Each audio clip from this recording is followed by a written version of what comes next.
Hi friends, இன்றைக்கி வந்து கோயிலில் மொட்டை அடிச்சுட்டு லஞ்சுக்கு வந்து தென்காசியில் மருதம் ஹோட்டல் புதுசாக ஓப்பன் பண்ணியிருந்தாங்க. அங்கே தான் வந்திருந்தோம். லஞ்ச் பிளேட் தான் வந்து ஷேர் பண்ணியிருக்கேன். ஸோ பாயசம் வச்சுருந்தாங்க, புளிக்குழம்பு, ரசம், சாம்பார், அதிரசம், பாவக்காய் வந்து வத்தல் மாதிரி சுட்டு வச்சுருந்தாங்க, மோர், தயிர், அப்புறம் கேரட் பீன்ஸ் பொரியல், உருளைக்கிழங்கு பட்டாணி போட்டு புட்டு மாதிரி வச்சுருந்தாங்க, வெண்டைக்காய் பச்சடி, சூப் வந்து முன்னாடியே கொடுத்துருந்தாங்க, அதை நான் கவர் பண்ணல. அப்புறம் ஒரு சப்பாத்தி, அதுக்கப்புறமா வந்து சாப்பாடு போட்டு எல்லாத்தையும் ஊற்றி சாப்பிட்ற மாதிரி பருப்பொடியும் நெய்யும் கொடுத்துருந்தாங்க. இது வந்து ஒரு ரொம்ப நல்ல காம்பினேஷன், எனக்கு ரொம்ப பிடிக்கும்.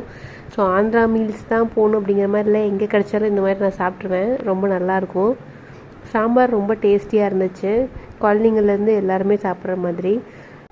நான் இங்கே 4 பேர்த்துக்கு 2 மீல்ஸ் வாங்கி குழந்தைங்களுக்கு இதுலேயே வந்து சாம்பார், தயிர் எல்லாமே போட்டு கொடுத்து சாப்பிட வச்சிட்டோம். 200 ருபீஸ் மீல்ஸ் நல்லாவே இருந்துச்சு.